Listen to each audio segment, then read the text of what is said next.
Oh my gosh. This is a video that I really want to make. And I'm not going to monetize this video for very obvious reasons. I haven't validated this thing as something that is legitimate in my head until recently. And the fear of coming online and saying it to everyone and then having everyone say that I'm invalidated to invalidate me, because when I finally said this to myself as something that was valid, I thought to myself, I'm so afraid that my friends are going to tell me that it's invalid. And I called them and they said that they believed me and that they thought it was true. And I'm sorry to get so emotional, but everything that's been happening recently, people have told me, because I said I wanted to make a video to speak up about this. And people would tell me, this isn't a good move. This isn't a good business move. This will be bad for your YouTube channel. People won't believe you. People will get offended. And I thought, maybe that's the reason why I need to make this video. Because this video isn't about business to me. This video isn't about any of that. This video is about the message. The message that your feelings are valid. This story all starts in about 9th grade when the women's shelter came to my school and talked about rape. They gave us a little scenario. They said, a woman is with a man in public. He gets her drunk and tries to have sex with her, and because she's drunk, she says it's okay and consents, but she's drunk. Is this rape? And a lot of people said no. I said no. I didn't think it was rape in 9th grade. They then said it was rape. I thought rape was when a man takes a woman and forcibly puts her in a position where she is forcibly had sex with and she's crying and there's violence and there's blood. And I thought of it as a gruesome, gory thing like they show in CSI, like they show in all those stupid shows. This shocked me. And I made it clear that from that point forward, I would always make sure there was verbal consent if and when I had sex for the first time and whenever I had sex for the rest of my life. And ever since then, I've always made it so that when I have sex with someone, there is a vivid and clear yes from both people. And it's been weird. People have asked me why I do that. But I do it because it's the right thing to do. The women's shelter also asked a question the women's shelter also asked another question. They asked, can men get raped? And most people said no. They then said yes, men are raped too. But it seemed to me like everything else in culture had told me no. Men don't get raped. Men won't get raped. Men can't be raped. That's what my culture told me. This then brings me to the point in my life where I lost my virginity. She would always tell me that sex was complicated. And I assumed she meant physically complicated because I didn't know how to have sex and I was nervous. I was worried. Until one day she told me about the time she lost her virginity and the story of it. And I was there for her, and I remember hearing about what happened, what they told me, what the women's shelter told me, and I had to tell her, you were raped. The reason that you're so upset over this is because you were raped. And it was like all of a sudden, for the first time in her life, all of these feelings were validated in her. And I held her and I felt her experience all of this acceptance. Sex to her was complicated because it was made complicated by someone whom she loved that raped her. I never understood that it could be that someone that you loved and trusted could do that to you. That was never a concept in my head. Then later in my life, this last year, I had met someone. And the relationship started out unhealthy from the very beginning. At a party, in the very beginning, she suggested that I drink. And I didn't want to, but she kept pushing it on me and suggesting, so I said, okay, one drink is fine. And then it was another and another and another, and soon I was drunk. But luckily, I have a lot of self-control, and I said to her, I'm not gonna kiss you. I was being flirtatious. I liked this girl. I really did. I liked this girl a lot. And even though she had been pushing drinks on me, I still felt okay. And I went back to her hotel room with her, and I told her, I'm not gonna kiss you.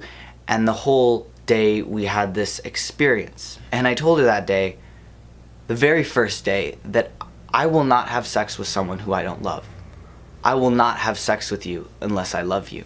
Not kissing her and not wanting to have sex with her was something that, made her so excited, and I thought that it was exciting too. I thought it was some sort of strategy.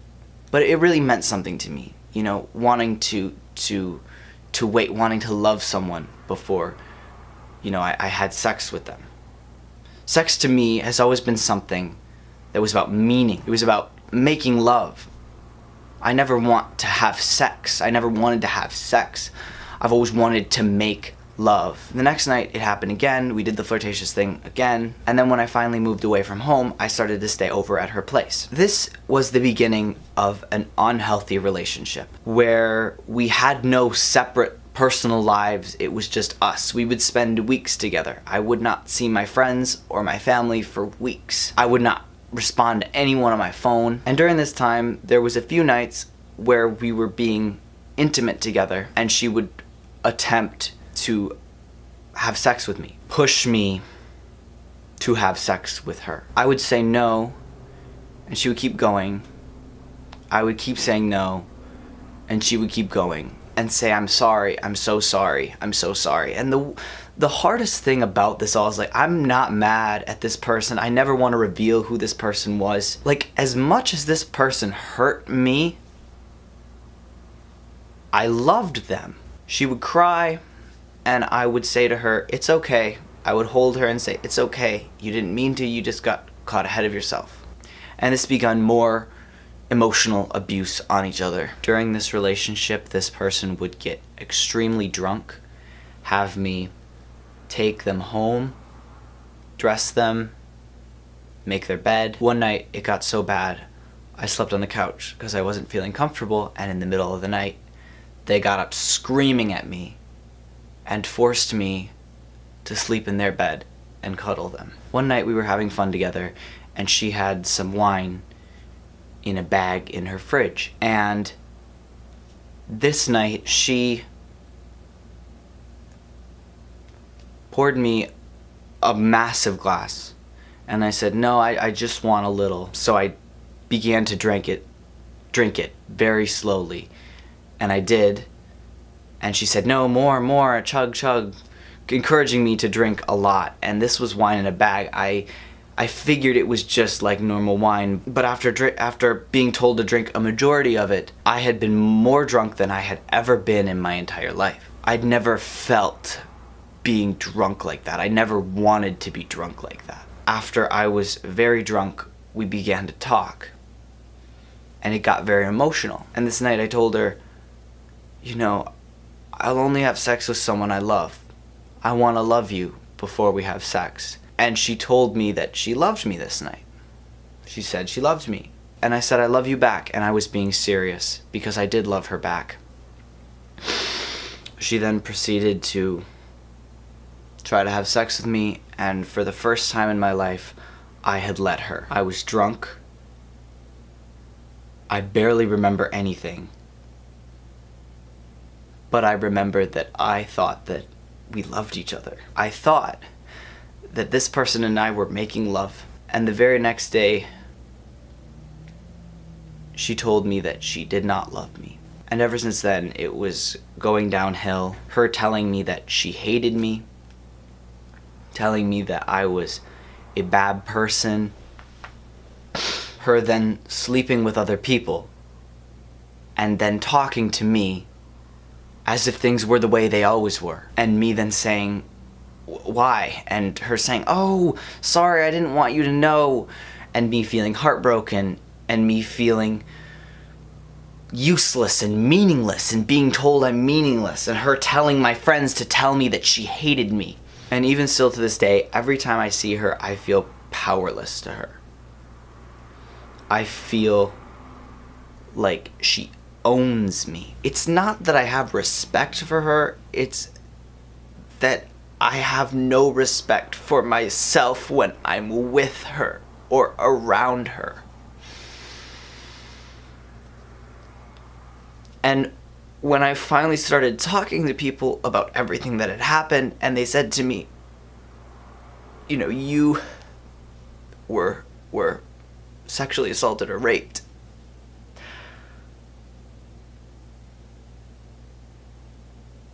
I wanted to accept it and tell my family, my friends, you know, I feel this way, and I'm trying to move past it, but I got scared. And I thought, no, that doesn't happen to guys. That doesn't happen to men. You're a man. That's not supposed to happen to you. That doesn't happen to you. I am genuinely afraid to say I was sexually assaulted or I was raped. I'm afraid, but at the same time, I still want to say to all men out there, if someone sexually assaults you, even someone that you love, who is a woman, just because you're a man doesn't mean your feelings and thoughts are invalid. You are valid. There are people out there that are in the same position as you, and you need to talk to someone about it, someone you love.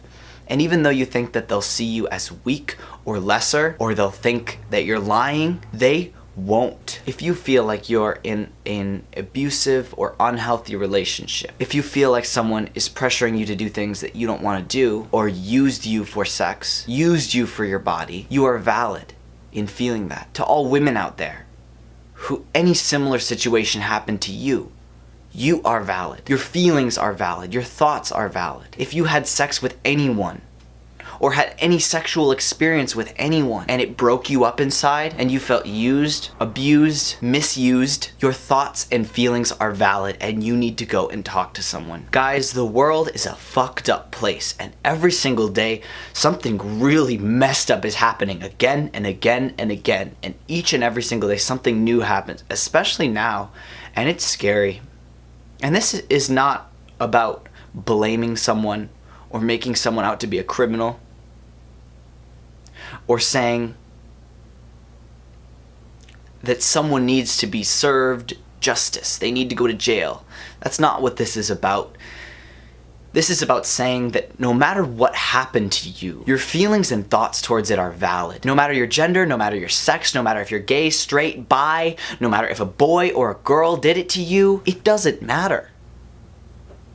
We are all equal. Don't let anyone ever tell you that your feelings and that what happened to you is invalid. Mom and Dad, and all my friends who I haven't talked to about this, I'm okay. I'm doing okay. I'm talking to people about the ways that I feel and the trust issues that I have, and I'm gonna make it.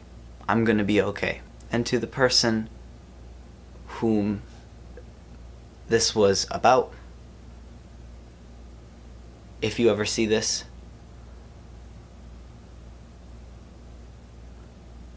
please don't message me or talk to me.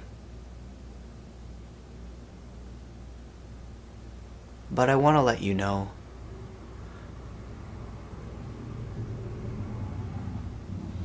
that I know that you weren't trying to hurt me.